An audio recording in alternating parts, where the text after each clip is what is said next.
বার্তা এক নজর। ব্রতচারী শিবিরে মর্মান্তিক দুর্ঘটনা, পুকুরে ডুবে মৃত্যু ছাত্র আয়ুষ কর্মকারের। আর সিঙ্গুরের আনন্দনগরে অবস্থিত ব্রতচারী সংঘের শিবিরে এক মর্মান্তিক দুর্ঘটনায় মৃত্যু হল 12 বছরের আয়ুষ কর্মকারের। হুগলি ডিস্ট্রিক্ট মাহেশে আশ্রম বিদ্যালয় ষষ্ঠ শ্রেণীর ছাত্র আয়ুষ সিঙ্গুর থানার লস্করপুর এলাকার বাসিন্দা। শুক্রবার বিদ্যালয় ছুটি থাকায় সে শিবিরে অংশ নিতে যায়। দুপুর নাগাদ সঙ্গে পিছনে পুকুরে স্নান করতে নেমে সহপাঠীদের মধ্যে বিষয়টি সামনে আসতে তাকে উদ্ধার করে প্রথমে স্থানীয় স্বাস্থ্যকেন্দ্র এবং পরে চুচুড়াইজংপাড়ার সদর হাসপাতালে নিয়ে যাওয়া হয়।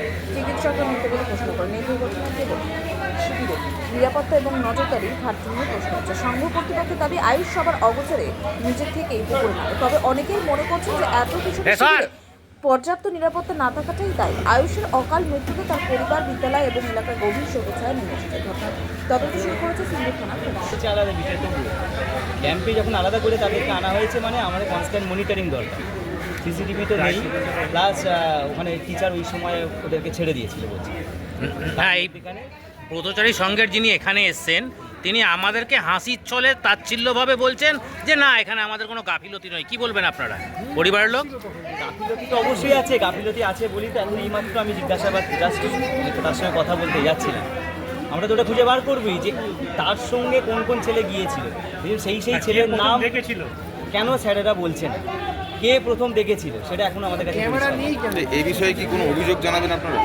অভিযোগ বলতে আমরা আপাতত এই ভেবেছি আমার ভাইপোর মা, সে তাকেও হসপিটালে এখন এইমাত্র ভর্তি করতে হয়েছে। এই অবস্থায় আমরা এখন রয়েছি, এখান থেকে বেরিয়ে গিয়ে তারপরে আমরা রঞ্জন কর্ম একটা ক্যাম্প করছে যেখানে 600 জন বাচ্চা রয়েছে, এখানে কি তাদের একটা দেখার উচিত ছিল না?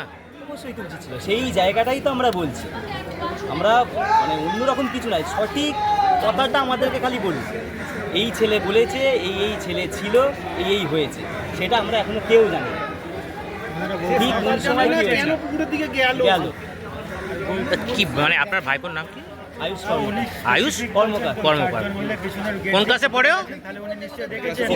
6-এ পড়ে। তারপরে কি ডাক্তার মৃত বলে? হ্যাঁ, ডাক্তারবাবু বললেন যে ওনার স্পন্দন পাচ্ছেন। বাচ্চাটা কবে দিয়ে ছিল আপনাদের ওখানে? কালকে থেকে? রাত্রে কাউকে রাখা হয় না, রাত্রি ও থাকে না, ও বাবার সাথে চলে আসে। সকালবেলা বাবা পৌঁছে দিয়ে গেছিলো, আবার দুপুরবেলা নিয়ে যাবে, খাবার দাবার খাইয়ে। এই বলছেন 4 দিন ধরে ক্যাম্প গতকাল থেকে শুরু হয়েছে, সেই ক্যাম্পে থাকছিল না। আমরা বাচ্চাদের ওখানে থাকার ব্যবস্থা রাখিনি। যারা বড় একটু, যারা দূর থেকে আসে তাদেরকে আমরা স্কুলের যে রুম আছে সেই ব্যবস্থা। সেটা কত বছর থেকে যাদেরকে রাখছেন? কত বছর? মোটামুটি ধরুন ওই 8-9 বাচ্চারা থেকে রাখছেন ওখানে। স্কুলের নাম কি? যে স্কুলটাই নিয়েছেন আপনারা ক্যাম্পের জন্য, কি স্কুল? না, আনন্দনগর ব্রতচারী সংঘ।